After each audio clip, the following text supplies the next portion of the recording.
Well, hello everyone. It's quite later than usual on a Monday.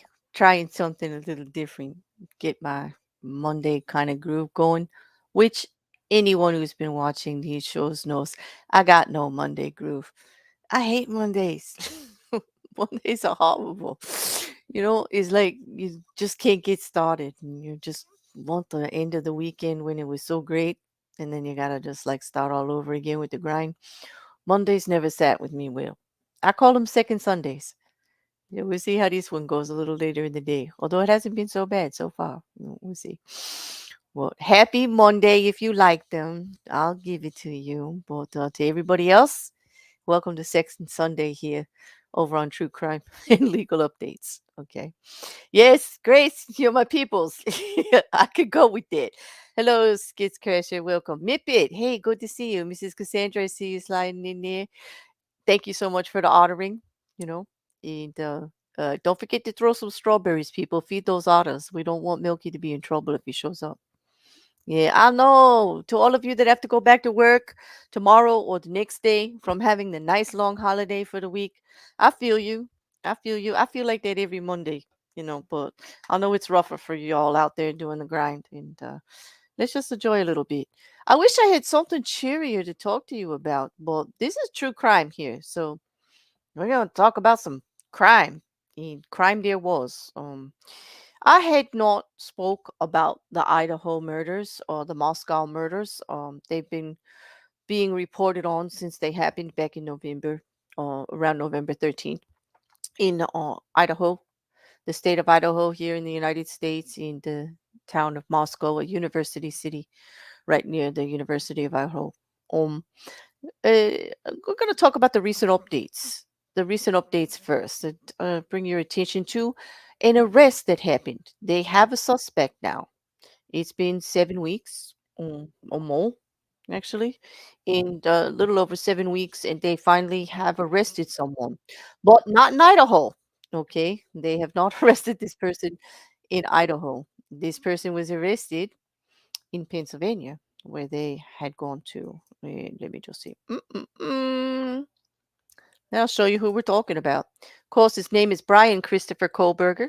He's all over the news right now. He's on every social media site you can think of. You've seen the name everywhere. As you've been seeing, information about the university murders. This is a picture of Bryan at his arrest. They're saying that this is actually his arrest shot at the police station, which it does look like it is one of those formal places.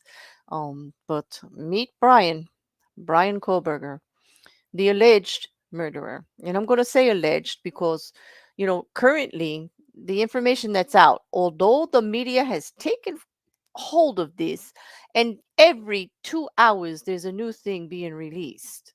Um, Nothing has come out of Idaho as to the charges, the indictment, or the warrant, because that's not how they roll in Idaho.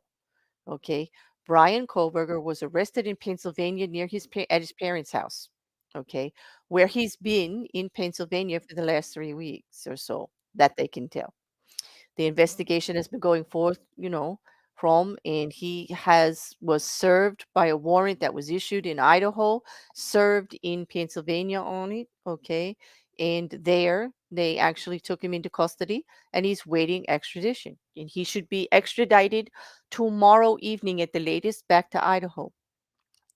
It is reported by his own defense attorney, a gentleman by the name of where is it? Jason Labar, who is a public defender, by the way, issued by the court, that he's not going to contest his extradition, that he looks forward to going back to Idaho to prove that he didn't do this. And there you go. There's a lot coming out of Pennsylvania that I don't want to actually put links and all for, but there's a woman who says she was in there at the same time and is saying all this stuff about how he acted and all. Everybody's reporting on his past. Everybody, all the way down to a cousin of a childhood friend who says that they have information he may have been tracking somebody, which how do you know that is the cousin of a childhood friend of the suspect is saying that they think this? And that's your 15 minutes of fame. So I'm just gonna caution you there that I don't play like that. Like all this grabbing at the 15 minutes of fame and not being the facts or the the real deal information. I don't go like that. So if that's what you are looking for, no, you're not going to get it here. I'm going to be laughing at that bullshit. I'm just going to be going, yeah, have at it, but don't believe a word of it because none of it matters. Okay. That's an innocent man until he gets convicted. Okay. And yes, this is a horrific crime, and we're all very invested in finding out who did it and all very invested into the details of everything that's going on. But we have to go with the actual facts and the details that are being released by those that know, and let's just say who actually knows, okay? Well, let's see. Who has the credibility to speak on this? Let's drill it down. Well, that would be Bryan Kohlberger right now in regards to his arrest and his public defender. Mr. Labar. Okay, so we have statements from them. We have the Pennsylvania authorities that are holding him in custody. They can speak on it. We have the Idaho Police Department in Moscow. The chief there, James Fry, in regard to the investigation, he may speak on it in the facts and what he knows. And so can the prosecutor of the case there in that county. Okay, in Latah County, where he will be brought to for extradition. They can speak on it. The court system there can speak on it, okay? And, the families of the victims, they may also speak on it too. But all of this other stuff, these people like, "I knew Brian back in 6th grade," and, like, "I know the victims when we went to kindergarten together." I'm really not gonna vibe with any of that. Okay. I really am not going to vibe with any of it all. I'm just going to tell you the facts that we know as now. And as soon as that warrant or indictment comes out that has more and greater detail, then we're going to report on that as facts. But none of this extra like drama stuff. But I'm going to introduce you to Brian. The few things that we do know that absolutely are facts. Okay. Brian, at the time of his arrest, had finished his first semester as a PhD in criminal justice. Yes, at Washington State. That's a PhD in criminal justice right there. And he went through his first semester. He finished it in December. That's being reported right from Washington State University. They put out a statement about be sympathetic for the victims. This Washington State University is no more than 10 minutes from Idaho University, where the four victims all were attending college. Okay. Um, so they were in separate colleges. Okay, but that's a criminal justice student, a PhD actually. He graduated the beginning of 2022 with his PhD. Yeah, he did. And he's fascinated with criminal law. Um, he actually was in attendance with Dr. Catherine Ramsland, okay, who, if anyone doesn't know that name, Dr. Catherine Ramsland is actually an expert in serial killers, so to speak. If there's an expert in serial killers and who could talk about it, it would be Catherine Ramsland. And she's most famous for having a relationship with the BTK killer, Dennis Rader. Okay. And you know, so there's that. There's that. That's the hook on it right here. Is what's being reported about some of his posts in a Reddit that were asking for volunteers to come forward in how they commit their crimes. That he was going to run a study. That was put out 6 months, 6 to 7 months prior to the murder in November 13th. Um, and that is also one of the more interesting aspects. That's a fact that has been documented. That Reddit post from Brian Christopher Kohlberg does exist. It did happen. It's out there. I've linked you. It's a fact, so we can report on it. But they're making so much out of it. People talking about whether he tracked the victims, whether he knew them personally, and things like that. I think we need to wait for the investigation to come out. The actual warrant or the list of evidence, the evidence of warrant and need for arrest should detail a lot of that. Okay, but in the state of Idaho, unless Brian is actually in Idaho until he gets extradited and he shows up in court to handle this, we don't even get that. We will not even get access to that. Okay, because it's Idaho and that's how they roll. They're not going to do it. Nothing gets released, and fairly so. He's only accused right now, right? And then once he gets arrested, we get to know what he actually is arrested for. The only thing we know right now, it's for 4 more murders. They're reporting, and this comes right out of Idaho, as sent to Pennsylvania authorities, that it's for the 4 murders and burglary. Okay, and that's it. Zippo. Boom. That they're not going in anymore. Okay. We don't get to know the list of evidence. We don't get to know how far they went. We have only the statements, and they're the only ones I'm going to repeat from those in authority. James Fry from the police department, or the police department itself in Moscow, Idaho. Okay. Anyone in Pennsylvania dealing with Bryan right now, as far as his defense attorney, prosecutors in the court system there, yeah, we can listen to that too. The investigators, the coroner, the prosecutor, everybody involved in Idaho that is dealing with it. Yes, we're going to take those statements, but all this other stuff from the friends of a friend of a friend of a friend, no, not going to be not going to be diving into any of that. Um, and so if there's any questions like about that, all I can do is dance around it, because like I'm not even really paying much much about that. Yes, you did, right, Juju? He did put that out. What his lawyer in PA put out. He did say that he was facing it in the information there. I've got that linked out too. And I appreciated that too. It was nice for him to step up as a public defender and cover for him, tell him he's been there and he looked forward to coming back, and that he was not going to fight the extradition and he's going to come forward. You know. Hello, Liam. Welcome, Jujubi. Hey, MJ. Nice to see you too. Well, mm, let's move just a little forward. Okay, in regards to Bryan, there's so much. The fact that he's in college for criminal justice and he's very fascinated with it. That's quite interesting to a lot of people because of the manner of the murders. But let's remember, just because there were 4 victims, doesn't make him a serial killer. That's one event in the definition of serial killer. He wouldn't be a serial killer at this point, not on this issue anyway. Okay. We'll straighten that out, right? Because I see people writing that in places, and it's really annoying to me because no, you have to have multiple killings in more than one event to be a serial killer. In what this is one event, um, and that's what he's being charged for: 4 murders in Moscow, Idaho, the 4 victims, and burglary. That's the only thing they've been talking about right now. Now, it seems that he was under investigation for the whole time. What little information is coming out in regards to him being listed as the suspect are because of the vehicle that he owns, the white Hyundai,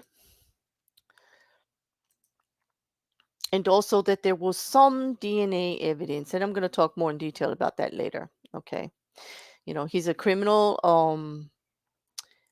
justice student. He was at his parents' house. Okay. He was arrested on the 30th, which was Friday before New Year's. Okay. And he's been in custody. It was at his parents' house, who live in Effort, Pennsylvania, for those of you that are interested. He's listed as a PhD student at Washington State. Washington State University did put out a statement. That statement came out from the chancellor, and that was from Chancellor Elizabeth Clint Chilton. And she also said that right after his arrest on the 30th, and confirmed the facts that he was a student there, that he had finished his first semester in criminal justice program as a PhD during December, towards earlier in that month. Um, and he had previously received a bachelor degree. He's got a 4-year degree in education in 2020 and completed his graduate studies in June of 2022, become the PhD. It was in Center Valley, Pennsylvania, at the Salz University, around where his parents live. His parents are from Pennsylvania. He wrote Mr. Kohlberger had been living in Washington, but in Pullman. He has his own apartment there near the college, but it's actually kind of on college campus owned land. So the college also, in their statement in Washington State, said that they were actually um, cooperating with the police department in Pennsylvania, to allow searching of the apartment and anything, anywhere that they needed on the services and lockers, whatever he had to do with that in at the college. They were cooperating fully. Okay. Um, that information was put in collaboration with Washington State University Chancellor Elizabeth Chilton and also Bill Thompson, who's the top prosecutor of Latah County, Idaho, where the case will be prosecuted against Mr. Kohlberger once he gets extradited. Okay. That information about what he's being charged with is coming right from Bill Thompson, the top prosecutor. He says that, quote, Mr. Kohlberger is being charged with 4 counts of first-degree murder and felony burglary, and he will be denied bail in Pennsylvania as he waits extradition hearing set for Tuesday afternoon in Pennsylvania, which is tomorrow, and then he will be, transferred to Idaho. Okay. Currently, the police are not saying anything about motives. They are only making minimal statements, although those statements have a lot in them. Okay. Um,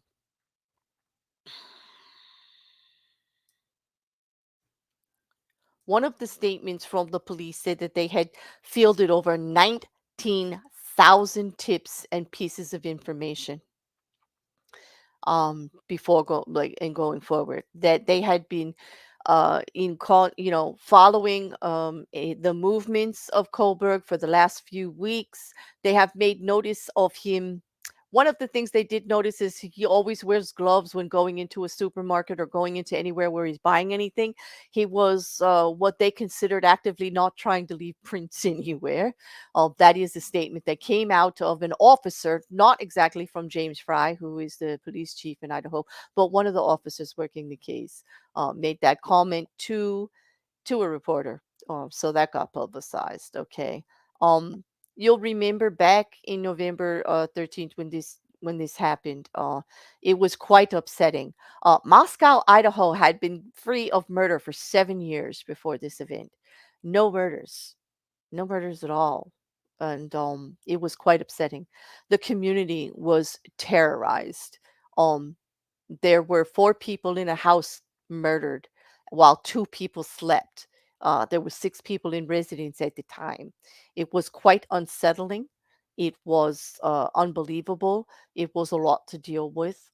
At first, they thought the community was not in any danger, but then as they investigated and knew that it wasn't what they thought, it wasn't somebody in the house, or there wasn't one of them. It wasn't like one of them attacked all the others or anything like that. That the person was free and clear, and they have no idea who it was. Things got a little bit scarier, and they backed up, and they started asking the public to help. Okay.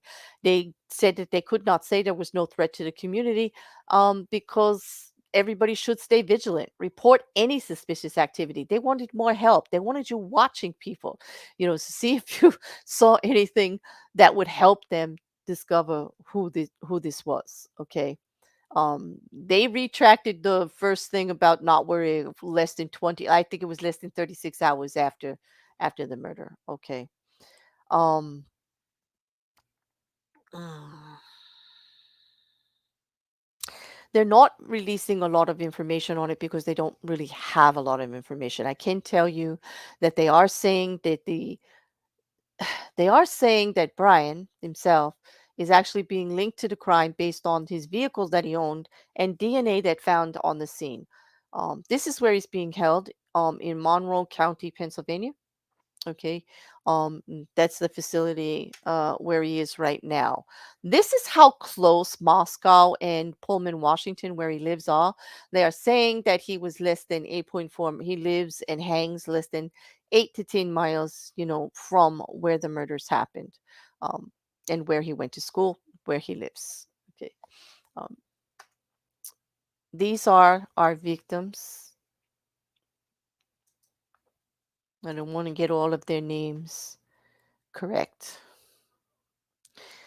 Okay, Madison Mogan, who went by the name of Maddie. She was a senior. Okay, and her she lived in the home with her best friend Kaylee Gonzalez, who was also from Rathdrum, Idaho, and she was going to graduate in December, planned to move to Texas. Okay. Information, all the friends are giving information about the victims and the family is. But they were very, very good friends. And Kaylee was found in the same bed sleeping with Madison, which they did often. They had been out partying the night before and came home. They known each other quite some time during school. Another victim, Ethan Chaplin, was from Conway, Washington. He's one of three triplets, and he had spent much of the day before the killings with his family, um, who were also University of Idaho students. Okay. Um, his girlfriend is the one who lived in the house. He just was staying over with her. They had been to a party together that evening. Her name is Xana Kernodle. She grew up in Idaho and she spent time in Arizona in the recent years. Um, but her dad uh, spoke with an Arizona TV station about her. Totally distraught. Said his daughter was strong willed, enjoyed having an independent life in college. He was proud of her. Okay. Um, he is one of the few, the father of Zana Kernodle, who is speaking out and saying that he believes that, based on what he's been told, that his daughter fought back from the attack. Okay. Which an account by the coroner will back up, and we'll get to that too. Okay. But I wanted to show you who we're speaking about. I always like you all to know the victims. We must not forget uh, when we're getting into the legal case and we're getting into Bryan Christopher Kohlberger, that he doesn't get all of the spotlight. We also always remember that the reason that we're here is the loss of those lives. Too young, too young. And no matter what happened, no matter what the reason or the motive or whatever, uh, they did not deserve to have their lives cut so short. And we grieve for their families. We feel for everyone who knew them. Um, and it just doesn't seem fair, does it? At all. Especially when you see them and you realize how young they were. They're in college, getting ready at the start of their lives. They're preparing for everything. Everything is laid out in front of them. We're talking about beautiful young people with everything going for them. Ethan and Zana are in love and have been together for quite some time. You know, Maddie and Kayla have been friends, cheery, well liked, well respected everywhere. Everyone has wonderful things to say about them. The vigils that went on in Moscow for weeks were unbelievable. At the universities, at the homes, everywhere they were, everywhere they hung out, everyone was holding vigils. They all worked so hard. And yes, Juju, also the two surviving roommates who have gone through this trauma and have survived and now have to live with the loss of their friends. And this was a rented home. They all agreed. The five girls were renting this place together, okay?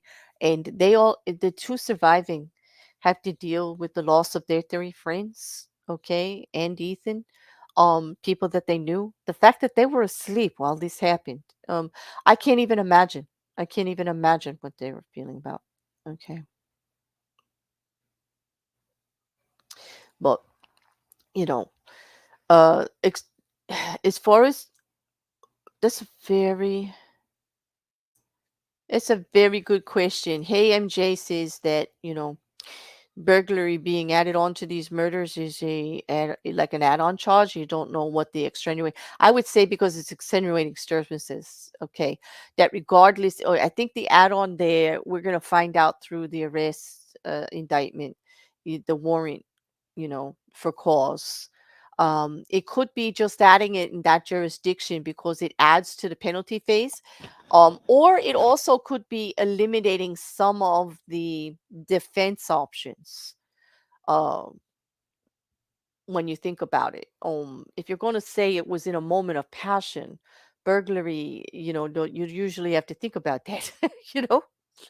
Usually have to think about burglary and entering and getting in. So it kind of adds to the breaking and entering is kind of adding to the story with that charge to try to eliminate some of the defense options, perhaps to make the picture more accurate as to how things happened.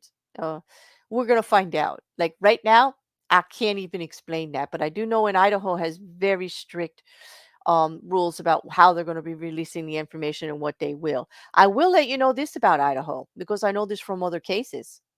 Oh, you don't get an insanity defense. Remember, Lori Vallow? Yeah, she tried to say, no, they just sit you somewhere until you can be competent to stand trial. You don't get free. You don't get to say that's the reason you did something. It may be extenuating circumstances. It could be contributory. There's all kinds of little legal things that you can use it to add into, but it will not be the main defense to where you'll be not guilty. Not guilty by reason of insanity is not something you can do in Idaho. Okay, not going to happen. Not competent to find trial and drop charges doesn't happen either. You just sit and wait. Okay. Right. And yeah, because they had been in this area of Moscow 7 years without a murder, for what they said. Um, yeah, Mrs. Cassandra, Ethan was the boyfriend of Zana. Um, they had been together for a while. There are pictures of them together everywhere. They were a couple. They were at a party together prior, which I'll get into when we talk about like the events and how they unfolded. But yeah, they were together. There are two surviving roommates, as Juju is talking about Mrs. Cassandra. There are two. The five girls rented the house.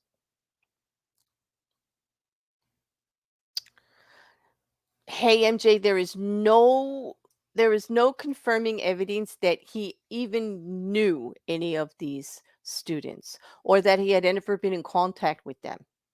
Okay, at a party or anywhere. And that's we're not going to know any of that until it's proven through evidence through. There's a lot of people talking. And we'll get to that too. There's some crazy stuff going on TikTok I want to address. But right now, let's just um besides like the little bit that we know about the victims. Okay, let me go.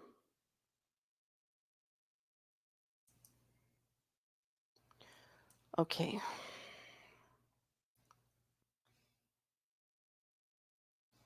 All right. The murders of the four students was in a home that they shared.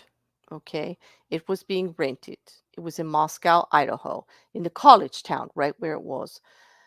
The slayings are categorized as brutal. Okay. And the town itself is having trauma because they had students were leaving, refusing to return for lessons. This was happened before Thanksgiving break. The whole town was in turmoil with the loss of these four, the families, everyone, but the whole university of young people were traumatized over it. There were so many people that knew them, so many people involved in their lives on a daily basis, in an area where they just did not expect anything like this to happen. Okay. Um, no one is actually releasing the details of how they have actually identified Bryan Kohlberger as the suspect because they want to preserve the integrity of the investigation. They are only saying about the car, the vehicle, okay, that he owns the vehicle that they were looking for that was seen in the vicinity, that white Hyundai, okay, and that DNA that was found on at the scene that was one article states that they use genealogy processing, which means family trait line through DNA, not immediate prosecution, to go through all of the databases that were available. And that may have led to it, but there's no definite on that is. They are saying that they did use CNN themselves is reporting that investigators used a public database to match Kohlberger family to DNA recovered at the crime scene. And then because of the vehicle, they've added the two together and that is what is out there publicly, but that does not mean that that's all they have. Okay, the evidence for arrest and the evidence for for warrant will be released once he is in Idaho, in Latat County. The court will go through and we will get access to that. But right now, no. They had 60 FBI agents working on this, okay? Um, they they had everybody in Moscow, the whole police department, the whole state, okay? A car that was later used by the suspect and his father to drive more than 2,000 miles from Idaho to the family home near the Poconos Mountains in Pennsylvania was towed away on the Friday that Kohlberg was arrested. Okay. They arrested him very early in the morning in a dawn raid, in the early morning of dawn that day, the 30th, at the home of his parents. Okay. Okay. Kohlberger had been in Pennsylvania for, they believe, several weeks, at least 3. Okay. The Kohlbergers themselves are saying that they love and support their son and his brother. Okay. And they fully love and support our son and brother. Okay. Fully cooperated with the law enforcement agencies in any attempt to seek truth and promote his presumption of innocence. Now, that's important here. Like, we don't know enough to think that he's guilty. We just know he's a suspect and he's been accused. So everything's allegedly right now. We know the presumption of innocence rather than judge unknown facts and make erroneous assumptions, which is going on a lot in the media right now. So I want you all to caution, caution. Um, Uh, it appears that there is evidence that Kohlberger himself, after the murder on November 13th, did attend classes. Okay. Mm, he was a student, like I said, of Catherine Rasmull. Okay. And her main title there is a forensic psychologist. Okay. And like I said, she's been linked to Dennis Rader. She's got a relationship with the BTK killer. She's written dozens of books. She consults on cases everywhere. She trains police officers. She like the shit, okay, when it comes to serial killers and what to do, how to know, and what you do, okay. Um, I'm just giving you some more background on what we have here. All right. The Idaho prosecutors did won't be releasing an affidavit providing the details of the killings and supporting the criminal charges until after Kohlberger's back in Idaho. And much about this case is going to remain not known, and we can't really speak that securely on it. But the Moscow police chief, James Fry, told multiple news outlets that law enforcement believes Kohlberger to be the sole perpetrator, and they are solid in their belief that they have their guy. They have the man that committed the murders. And that comes right out of the Moscow Police Department. Okay. Um, They had received more than 400 calls just in the Moscow Police Department from people with tips following after Kohlberg was arrested to give information on what they knew about him or anything about that. But now that they got their suspect, they're going to be investigating every aspect of him and that they can possibly find out. And they're trying to build a great picture of him. And so they do appreciate the contributions, but they were quite overwhelmed at how much that they came forward right away. Like I said, before the arrest, they had gone over 19,000 tips and pieces of evidence that people were contributing regularly because people were quite upset um, that this would that it even happened. Okay,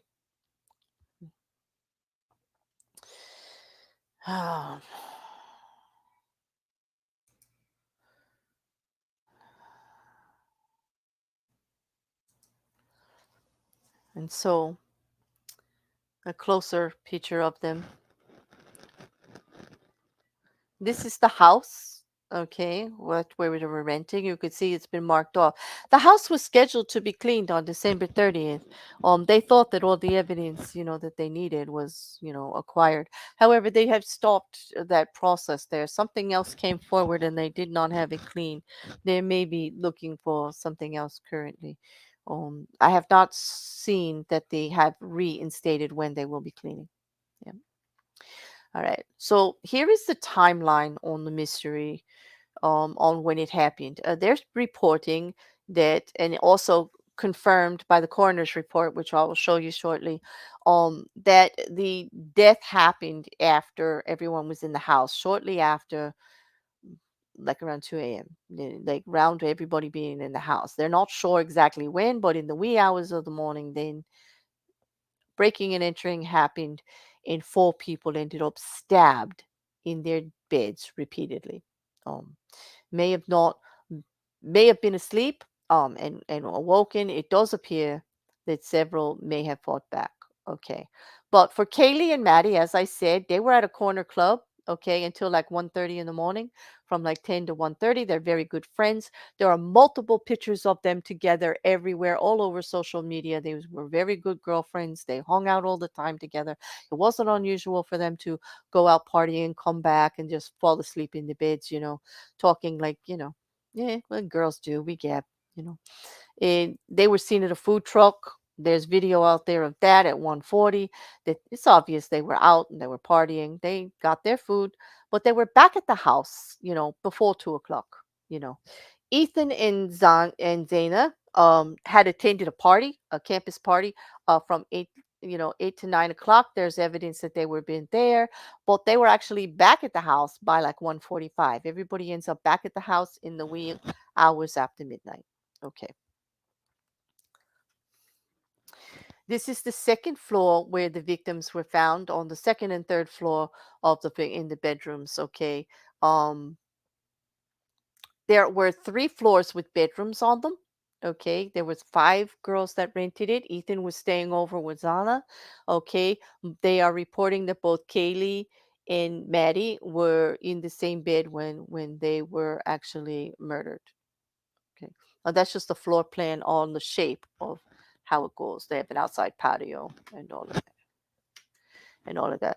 On the coroner's report from the Catherine Mabot is the Latave County coroner. Okay, and she is reporting that they did die from multiple stab wounds. She's saying that the time of death.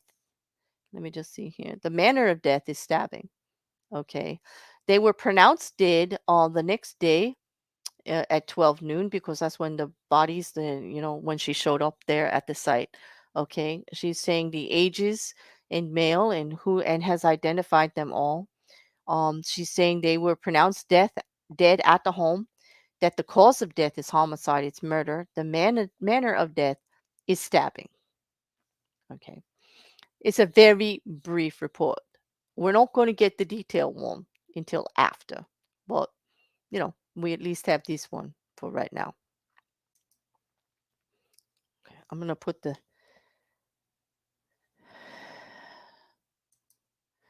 victims back up. All right, here's the just to show you that the investigation is still quite ongoing. I'll leave that one up for a little bit while we talk, you know. Hello, Paula. Hello, Tina. Thank you for joining us. For everybody coming in late, you know. And to see Wanda, it's good to see you. I'm just looking for questions. If this gets to trial, it will be fascinating. I agree with you, Juju. I want to see that report.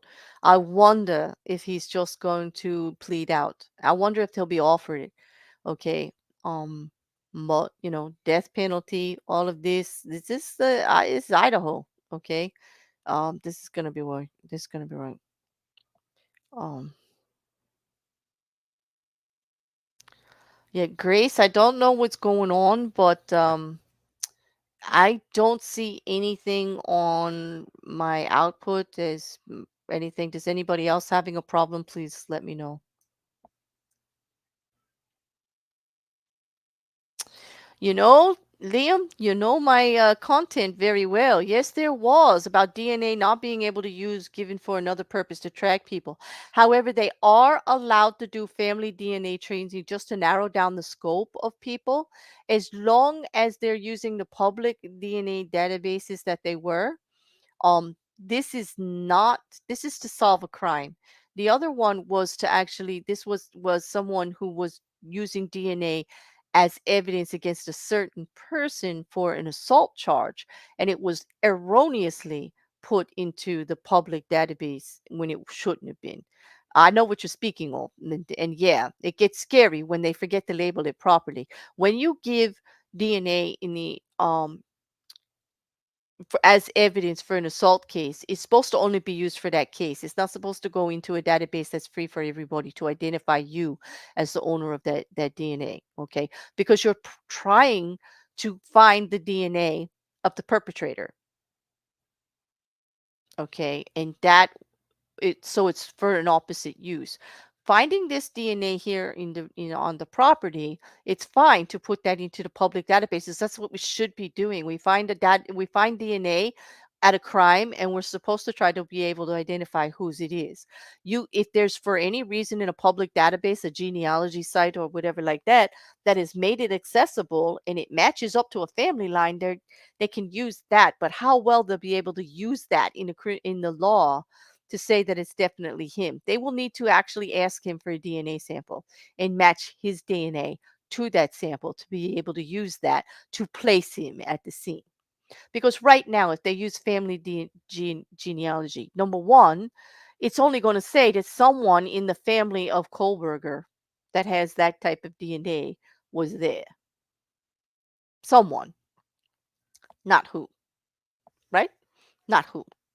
So it's not going to be that admissible. It doesn't mean that much. Does it narrow down who they're looking for? Yes, it's part of the investigation. We don't know if it's actually going to be the evidence that comes to court. I doubt it. I doubt they'll be building further evidence with DNA of his own. They need to match Brian's DNA to the crime scene.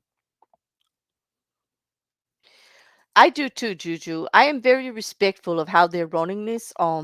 Which is why I won't speak on a lot of the rumor stuff that's out there. I'll tell you what's going, like it's out there, but it's crazy. When we get to some of that, like it's ridiculous. You'll see it in articles. You'll see people speaking out that knew him for like 10 minutes or used to work with him. Everybody's making certain. It's like he's being already tried in the media as being a horrible person. And they're saying things like he never got along with women, that he was always creepy. They're saying a lot of stuff. But if that's the case, then why wasn't he a suspect from day one? I mean, where was all this then? Y'all knew so much, but until they give you a name, you really didn't know it, did you? It's funny how that works, huh? You know, but I do appreciate how the police department and the prosecutors in Idaho are actually working on this, not releasing anything until they're not going to violate his rights. I mean, he's in Pennsylvania and they're not going to speak on it till he gets to Idaho and he gets actually arraigned. And that's it. Happy birthday, Paula. Happy birthday and happy new year also. Jujubee says, the police seem very confident, so that makes me feel confident. I would like to see what they use to get the probable cause for the rest. Me too. And that's why I'm being very careful on what we actually um speaking on. Only the actual facts that they pulled through. That they used DNA through genealogy in the vehicle. And that they did arrest him and he went with the arrest, okay? Right? So many people willingly send their DNA into those ancestry sites, and I find that mindful. I get it. And they don't realize they're now part of that big database, don't they? Like, yes, yes. And yup, MJ, this is true. Both BTK and the Golden State Killer were both confirmed with DNA evidence. The use of DNA evidence is very common in investigation and for locking up, you know, cases. Okay, but the case that Liam was speaking of was an erroneous use of DNA. An actual assault, a sexual assault victim was charged with another crime many months later because they matched her DNA. They put her DNA in a public database and they found her DNA on a stolen item. And so she got charged with, you know, a criminal offense because of it. And she actually won that case in an apology because her DNA should have never been in there. Now it doesn't, they found her DNA and something doing wrong, but that is all moot to the point that how egregious that would be for assault victims to have their DNA put in a public database to be used for whatever, whenever, when that's not what they agreed to. It's not part of the process, and there's actually laws that prevent it. And that's what Liam was speaking on. That particular law that I covered when I did an actual mini case that I did that I put out there. Um, I guess they can also claim that the genealogy check was only used in the investigation, not as the final identification. Exactly, to narrow down the field, Liam. Exactly what we're talking about, which is perfectly legal. And because they're using the public database, and that's criminally found DNA. Okay, they're allowed to run that DNA they find on a crime scene any old way they want. Okay. That wasn't the problem. And even in the case I spoke about, it's not that the DNA that was found on the stolen item was put into the system. It's the fact that the sexual assault victim's DNA was already in the system erroneously and should have been locked over in a different part and destroyed after her trial. Yeah. And she did win, yeah, she did win that case. Like they're just apologizing back and forth about all of that. Okay.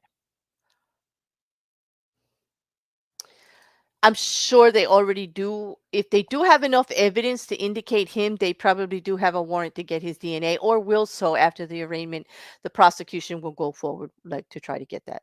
I'm sure. I'm sure they will. Okay. And Gareth says, so this suspect sounds incredibly willing to cooperate with police in regards to the extradition to Idaho. He is. He wants to come back. And his public defender in Pennsylvania, and I'm sure he'll get one here in Idaho but as soon as he gets here, has stated that he's looking forward to clearing this all up. That nope, not me. Not. I look forward to the truth being out there. I'm just going to cooperate and let this happen, and just go with it. Like he's not trying to fight it or anything. So it also makes sense because he's going to get extradited either way if they have enough evidence. Because there's a cooperation in the United States between the states to do that. Unless there's a good reason to keep him in Pennsylvania, they feel that they don't like they look at it. They obviously looked at the evidence and arrested him, like because of it. And they're obviously going to say, like, he'd have to go to court to fight it. And there would have to be a real extraordinary reason why not. Like, he'd have to prove they got the wrong guy. How's he going to do that? You know what I mean? Like, and even then, they'd still send him to answer the charges to prove he was not the guy. Like, there's no reason for him to stay there. He doesn't have a health reason. There's nothing going on. No. Yeah. He's not under charges. The only thing would keep him there would be charges in Pennsylvania that outweighed the ones in Idaho. There might be a waiting system, but he would eventually end up back in Idaho anyway. He's going to have to face the charges.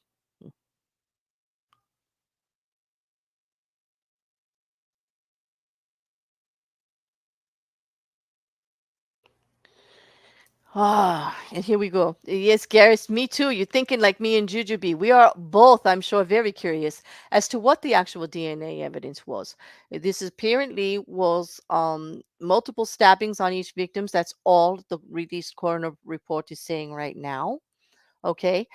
They're not indicating like time of death, this, that, or the other thing. They're not going into great detail. We will get all of that later. But remember, that's all part of the investigation. They're just releasing time of death, who they were, how it happened, and that is classified as homicide, which is important for the investigation. Okay. But we don't know. I will tell you that she did release this statement, Garrison, Jujubee, and all of you who are interested, that there does not appear to be any assault on any of the four victims at all in a manner that would be untasteful. There you go. Except for like the stabbing. Like stabbing only is what I'm saying. Nothing else happened. I think if I remember correctly, the DNA they can use from where they got it from, they only have tentative evidence with it, I think. That's why they have to get more direct DNA before it's credible. Exactly, because it only says that that someone from that family line may or may not have been in the house, that it looks that way because there's DNA that purports to that family line. But it doesn't say who. That could be, how many people that could be? That could be a lot of people. Okay, so they need direct DNA. They need Brian's DNA to match to that, or at least a good percentage of it. You know, you're right. It's only to narrow down the field.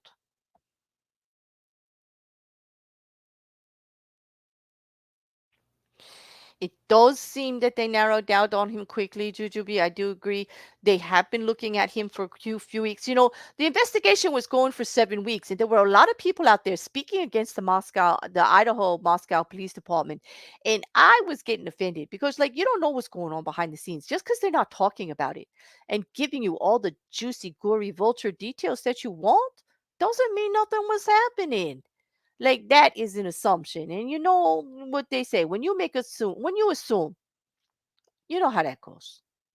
You know how that goes. Like, they need to stop. Like, there was a lot of bashing on them because they weren't releasing all these great details. How about respect for the victims and the victim's family? Why would they put that out dribs and drabs here and there and not lock up a tight case? What they want is justice for the victims. They want the person responsible to be held accountable for it. So it is actually with great respect that they are being restrained in what they release. And the media is just going to have to get over it. It stopped with this, like, blowing up every tiny little detail about it. I hesitated to report on this for quite some time until we had something tangible. And even at this point, I don't know if you can tell, I'm uncomfortable because I don't have an indictment. I don't have the arrest warrant. I don't have the evidence. I do have facts coming out from credible people who can speak on it. Like I said, prosecutor in Pennsylvania and the defense attorney in Pennsylvania and Bryan Kohlberger, those statements from Idaho, from the prosecutor, from the courts, from James Fry in the police department, like from the people that are actually involved in the case. Those statements I'll repeat. Statements from the professors from Washington State, what they said in confirming his information. Sure, all that's documented. The rest is just like what the media has been doing lately, which really, really gets on my nerves. And they are interfering with what could be a solid case. So I hope Idaho sticks behind this and only puts out what's necessary to keep things straight and to keep people knowing that they have the right person and that everybody's safe.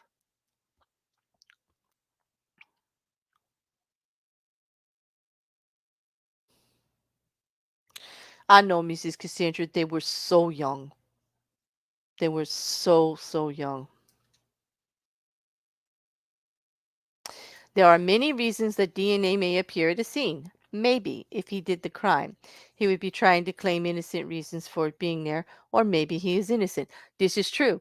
But he would have to have a relationship with someone in the house to be in the house for his DNA to be there. Or who knows? I mean, he may have rented the house before they did, and cleaning didn't clean up all the DNA. Who knows? We don't know where the DNA is from. We don't have the knife, although they are reporting that it is a long knife that was used based on the wounds. Okay, but they don't have it. All right, they're still looking for it.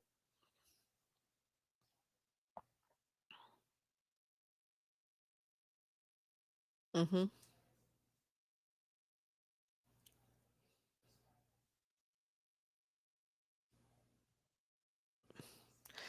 This is Juju and Liam and everyone. Everyone, I agree. It's going to be so interesting to find out how they actually got it and what evidence they had to pick him up and arrest him. Because this is solid. They are quite confident. They are speaking very confidently. They have their men, and Pennsylvania is acting in coordination with them quite confidently that that is so. Exactly. Exactly, Jojo. Like, thank you. Like, I don't feel so alone out there. I was offended too. She says we don't know squat, and that is the way it should be. Our curiosity is nothing compared to clean and prudent justice. Hell yeah, Juju. Thank you. Now you know why I do what I do. First of all, there need to be some kind of hook to this case. I don't just do murder because it's murder. I do murder and legal because there's some kind of legal thing going on here.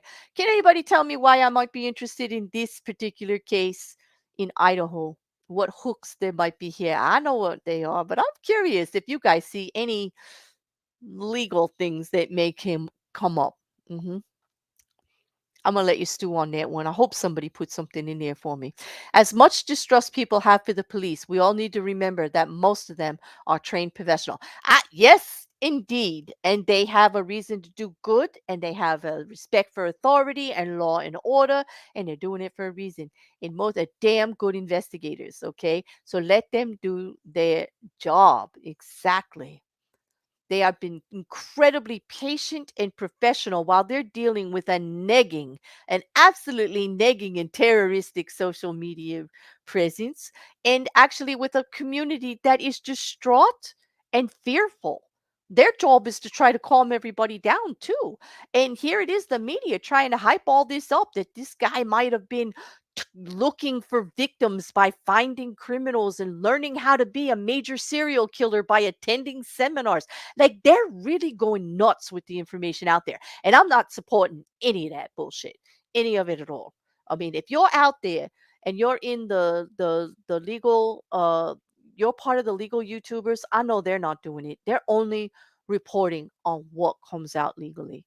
I watched several of the reports on it yet, and they are talking about the fact of the death penalty. They are talking about the extradition process. They are talking about the fact that there will not be no defense of insanity because it's Idaho. They're talking about laws that exist in Idaho, the extradition process, how what has they know for a fact unfolded so far because it's coming right from the prosecutors and the defendants, not nobody else.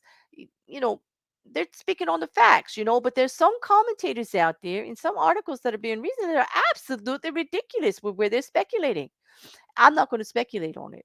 It's a tragedy. 4 young people lost their lives.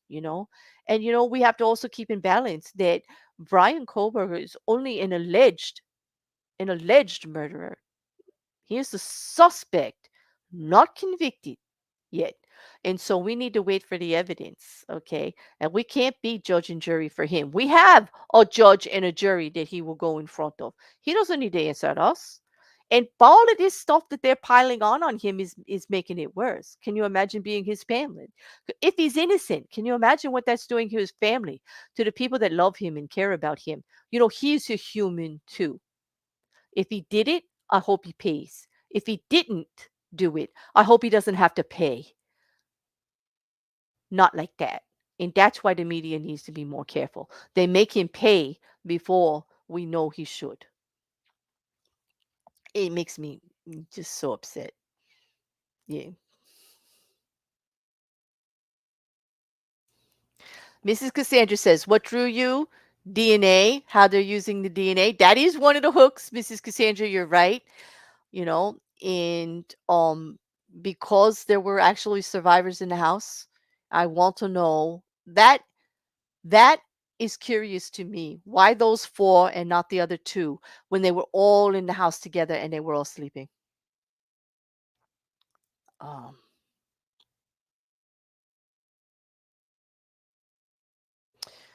you're right, MJ. People have become used to instant pot solutions, a full meal ready to go. You got it. Like they want it all now. And I can tell you this is going to be going on for a while. This is going to be going on for a while. Okay. Unless he actually just pleads guilty and makes a deal and just gives his statement as to what happened, then that would be shut and done quickly. But without that, we got quite the process to go through. Juju says, well, it is Idaho, so he can't plead insanity. It involves multiple states. What else legally? Let me think. The fact that he can't plead insanity, we also have like Lori Vallow doing the same thing. And I'm wondering, like, with all of this talk and everything that's going on, how he will present himself. We will know more at the extradition hearing, and maybe they will leak out a little bit about how he presented himself there, and we'll find out more when he goes for his arraignment. He still has to be arraigned in Idaho. Okay. Yeah. So we will see. Gary says he found an article with a statement from someone who had the suspect as a TA in their class, just speaking to his general demeanor and character. Yup, everybody's talking about it, Garris. Like everybody is. And I think it's because they're so afraid that something like this could happen so close to them. So everybody is speaking on it. Yep. And Record says, honestly, all we truly know is his DNA is possibly there and that he could have brushed up against them while they were out. It's just what we have to go by right now. We don't even know if he was anywhere near them because he lives 10 miles away. We don't know of any interaction with them at all. Okay. Um nope, not at all. Absolutely. The evidence collection. I watch a lot of true crime and I have questions. Also, I don't know anything, so ignore me. I won't ignore you. You're quite bright. You often are looking at the same thing I am. I'm not going to ignore you. Exactly. The survivors, because they were there. I feel terrible for them. But whoever is responsible for those killings, I want to know why those four and not the other two. Like, what was going on? What is the motive behind this? This doesn't seem like it has one at this point. And of course, rightly so, Idaho is not speaking about it. Okay, the authorities in Idaho are not talking about it yet, and they're not going to release anything. Yep. I'm glad you're back, Grace. Yep, Brian Antlin. Okay, great. Can you link me, Juju? Because like I want to make sure that everything he puts out I see. Because if he's right there and he does that actual extradition hearing, I would like, if possible, to see the demeanor of this particular suspect. That would be quite intriguing to me. Um, Yeah. Boy, that was a fast hour, huh, guys? Well, thank you all for joining me at such late time during the day. YouTube keeps trying to tell me that you all want me later rather than earlier, but I will be bouncing Mondays around to a different times to try to cover everybody. But I'll always have the videos up for you to check out later if you miss the lives. But I do actually enjoy when you do ask questions. So if you do miss the live and you're not in the live chat, feel free to comment on the back of the video. I will answer you with anything that I know or direct you where there's more information to find it. I want to involve you as much. I mean, this is something I like to do, but I like that you all like to talk about it also. And let's just be respectful to the process. Honor the victims and their families in how we speak about it and what we say, and to keep their names out there in their pictures, as I will every time we talk about it. And also that Bryan Christopher Kohlberger is only the alleged murderer at this point. He's a suspect. He's been arrested. He has to go through extradition. We need to hear from Idaho authorities before we go any farther with all of this. Okay. But I do believe in the confidence that they have, that they are saying, and I have quoted it, they have said that they do actually believe they have the right man. Okay. Um, there was one more thing that I was going to show you, and it's a crazy thing. This is how I'm going to support the fact that this is all insanity. Okay. Thank you very much, Jujubee. I really appreciate that. I really do. Yes, I'm not familiar with that name. Is that the name of a channel of that Brian Itlin, or does he have another name that he goes by? That would be great. Um, but I want to get to all of your questions. Was there anybody that I didn't answer? Okay. All right. So this is the house. All right. This woman on TikTok, okay? There is another professor, okay, from the university that has filed a federal complaint against this TikToker, Ashley Gilliard, okay, Gilliard, okay, stating that she made over 40 false and damaging accusations of her participating in the Idaho Moscow murders. She has huge claims out there.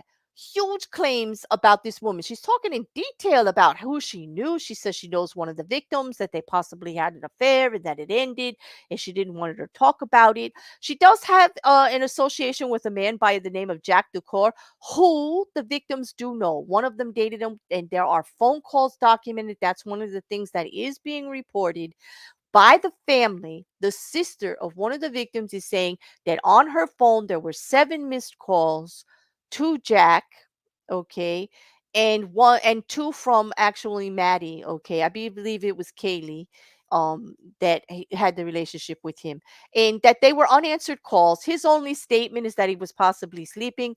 He refuses to talk about it. But this crazy girl is like making it into this big drama, and she's like a crime solver and she has it all figured out, this whole case. I am not recommended that you pay one single second to her, but that stuff over on TikTok is a hot mess. I saw, I would say, at least 60 videos today. I didn't watch them all, but she's a nut. She's a nut. She is totally a nut. And to prove that, I'm just going to play this for just a second, but not in support of anything she's saying. Let's just be clear. She crazy. All right. And I'm saying that. Oh, why won't it play? Play. Come on. Oh, play. Oh, it won't play now for me. Mm. So what I'll do then is I'll link you all to her and let you play it. Here you go.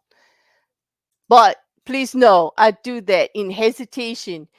I don't condone anything that this crazy person is doing. And I use the word crazy. Yes, I'm saying that. Crazy.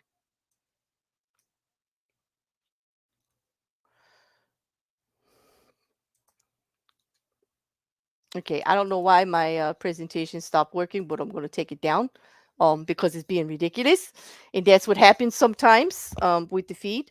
But that is the TikTok of that person. She's being sued now. So I recommend all of you out there like flapping your jaws with the stuff that you don't know about. Remember that the legal system works both ways. And if you don't know what you're talking about, you're going to get sued. And I don't think Professor Rebecca Schofield would be suing you if she had anything to do with this murder. Why would she make herself known? Okay. So I think you got a problem there, Miss Ashley, that you're going to have to deal with. And we'll be following that lawsuit along with this just because I want to see justice, like civilly also. Okay. Yeah.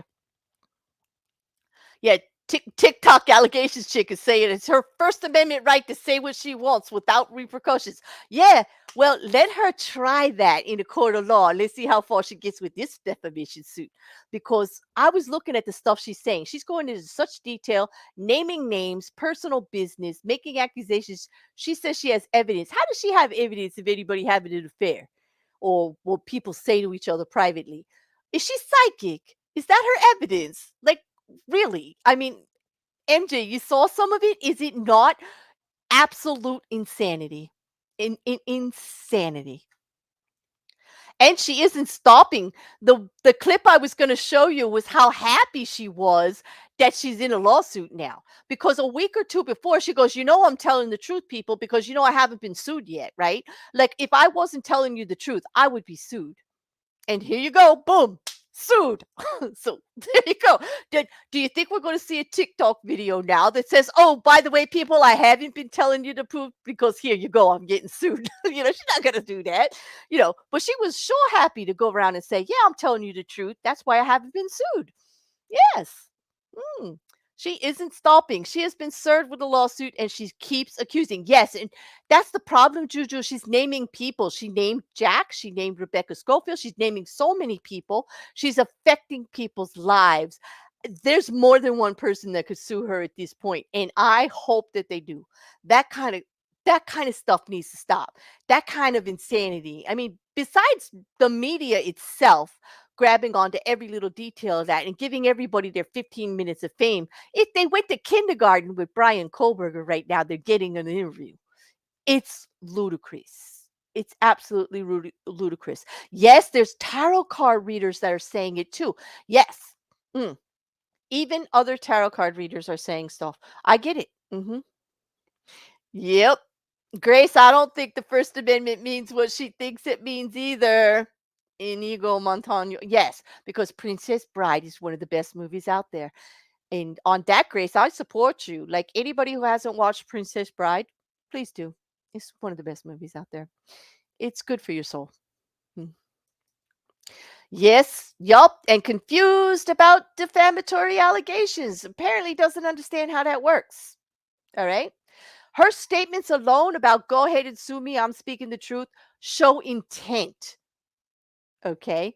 And the charges against another person could show that she knows that she may be wrong. Okay. She doesn't know these people. They have no relation. Rebecca Schofield doesn't know any of these students. She has said so. Okay. Oh boy. Right. Mrs. Cassandra, thank you for that information. Thank you. Yep. A load of BS is right. Attention grabbing idiot. I support that label. Yes. Hi, Clara. Nice to see you. I saw you this morning. Nice to see you over here. I hope you enjoyed. What? Grace? Mrs. Cassandra, we need to, you have, mm, mm, mm. Grace, we'll have to organize a viewing for her. That can't be. Yep. Oh yeah, she's been very happy, MJ. She's been bragging about all the extra traffic she's getting and how big her channel is because she knows what she's talking about. Because she wouldn't be growing if she wasn't speaking the truth. And I'm like, yeah, because there are people who just like the drama and like the BS and just support that kind of stuff, which oh, that's why I really didn't want to promote it. But I wanted you to know that it was happening, but please don't follow them. If you go and look at it, don't follow them. Just go look and go away, maybe just once or twice. You don't need to look at all of it. Like it's insane. It's absolutely insane. Yep. She said she did an interview and said, "Good, it will come out in court. Someone needs to help her because she is out of."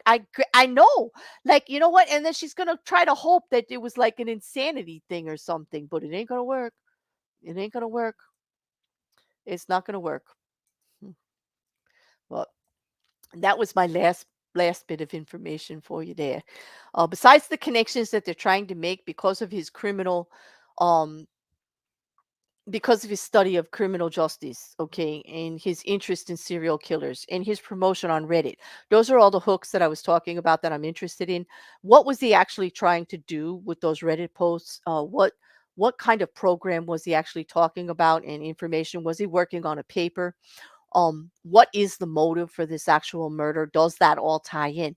That's my hook here. That's what I'm actually interested in legally, to see if they can tie the motive to that Reddit post into anything to do with the students themselves, or if it was just a study in what does it feel like to be a murderer, which is the creepiest thing to say. I realize. Well, that's the hook there that I was looking at. I'm not going to say any of that is true. I'm not even going to say it's Brian that this has anything to do with it. Okay, until we see more evidence.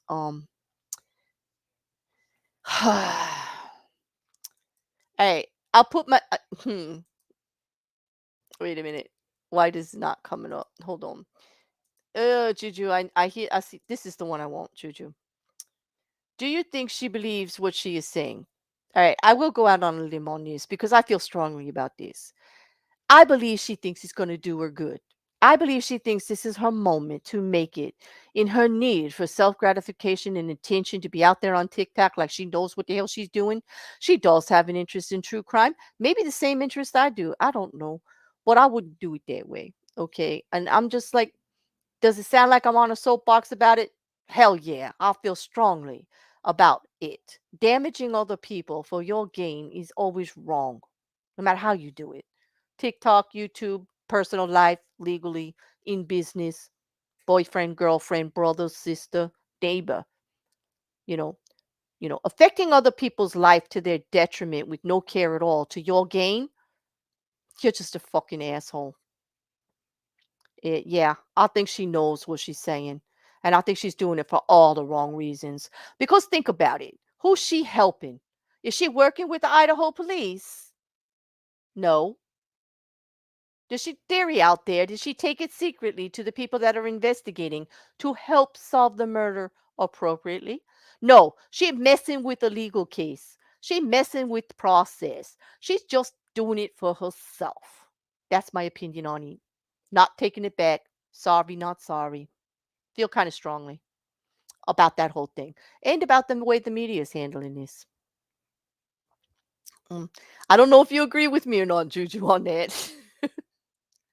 Just throwing out claims is not justified. Exactly. Even if she is randomly right about some of it, the process by which she came to the allegations is important. Exactly. And why isn't she working with the actual people that can do something about it?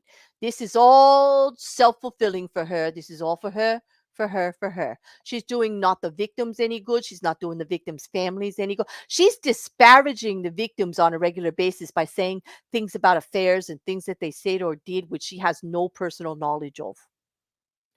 That is rude. I'm sorry. I didn't realize I cursed until you said that, Mrs. Cassandra. I'm sorry. You see, it just comes naturally. I can't help it. I cannot help it. It's just I just can't. I just can't. Um yeah. Mm. Thank you. Mm. And yes, Jen says, don't just tap that like button, people. Give it a group grope. Yes, please, because it has been proven that liking or not liking the videos, sharing them and commenting on them do help the algorithm. It does help me. If you want to just go say how you felt about the video on the end or ask me a question later, please do so. Go right to the back of the either to my community tab or right on the video itself. It does help. It actually does. And hello, Malyard Report.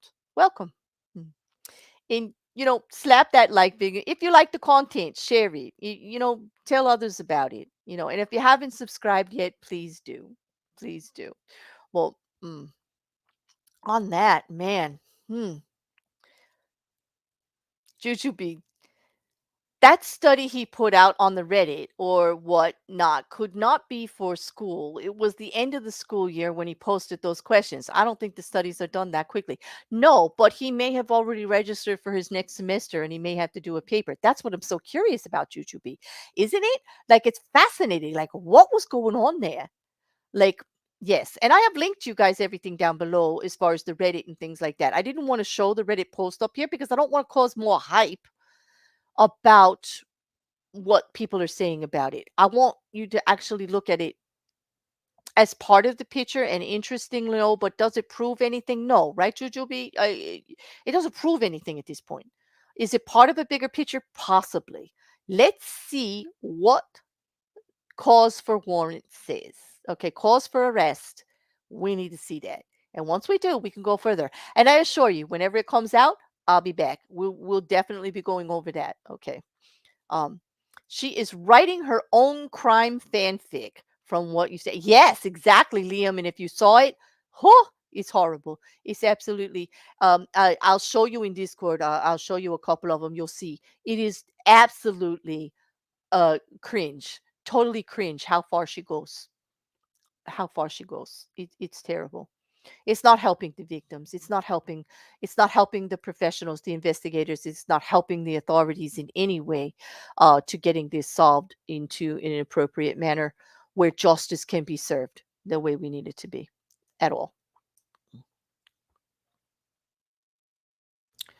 It is good.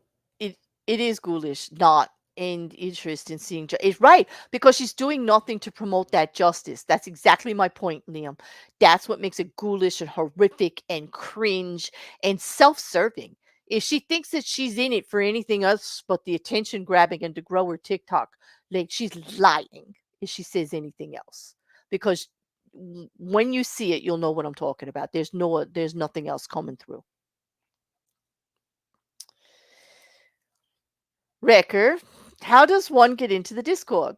Yes, the channel does have a Discord and it's advertised on the back that to do so, you need to be a member of the channel by participating for a couple of dollars a month, which will be donated either to new upgrade of systems for the channel and or charity. That's something that we're going to be looking forward in 2023 is actually updating our visuals, updating our ability to bring you better visuals or better content on that end. Not so far as what I'm covering or how I do it, I'm not going to change, people. I'm always going to be just like this. It's just going to be a prettier background and maybe a better avatar, but it's still going to be me. But I'm looking forward to it, and we may put some of the money towards that, and we are also still going to be donating. You need to join through YouTube as a member and or join the Patreon.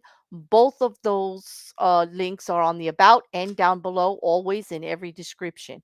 And if you want to contribute to the fancy avatar and stuff like that, you can always go hit my coffee fund, which is both on my Twitter and on the about page and listed in every video. Okay. There is a bell for something too. Yes, Mippet, I forgot about the bell. And anybody, any of you who know me, you know I like when you ring that bell. I like to have my bell rung. I admit it. It feels good. Ring that bell. It means you'll know whenever I come out here. And I come out here at different times on different types of shows, but it'll tell you what's going on. You'll be notified by YouTube. And they've been doing pretty good about it. They usually let you know 30 minutes before if you hit notifications, and they will tell you when I go live. And I thank you for that, Mippet. She was like, thank you very much. Yeah. And Juju, lastly, on the TikToker, it is taking the authorities away from the investigation, and that infuriates me. Bingo. Me too. See, I'm glad that some of you agree with me about this. Some of you agree with me about this. And yes, yes, Mrs. Cassandra, I like to have my button tickled. Yes, I do.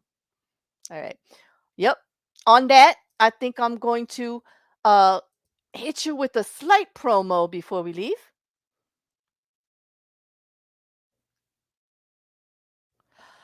Oh, Juju, you think so? Really? Because I didn't get a notification today either, but I did get one the other day. I think you are currently being shadow banned. I am subscribed and I have to go to your channel and search for your live. If you do, hit the notification button on it. So, like, because I put them up early, and see if you get anything after that. If not, I recommend you unsubscribe and ring the bell again. Subscribe and then ring the bell again. Some people have told me that that happened before in the past, and from other channels, other people that are running channels have told me that sometimes that works. Um, Oh, Jujubee, you have to unsubscribe and subscribe again, and then you have to go and hit the live to say that, like before it goes live, to say that you want to get notified. It might just be a hang up on yours. I hope I'm not shadow banned. Although I did hear they're doing something about language, and that's not exactly out of the realm of possibility of happening to me. So I hope that those of you that do like the content will look a little further for it and help spread it around, because apparently I might need some help getting back in the algorithm. So don't forget, hit that like, hit the back of those videos with comments. Let's get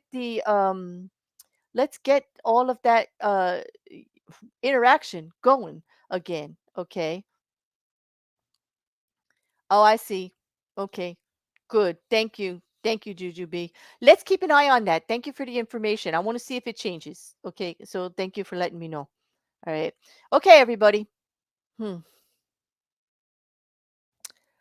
I think that that's it for tonight, unless you guys have any other questions. I'll be back during the week. I'm going to be looking for these allegations. I'm going to hit you with a little promo that I am so excited to do starting this month. I hope you'll keep an eye out for it. I'm very excited on some of the new content, but don't panic. The old content's not going anywhere. I'm just going to be a little busier. I'm just going to be doing my thing, but nothing's going away, and certainly not me, not yet. All right. On that, thank you all for being here, and I'll see you soon.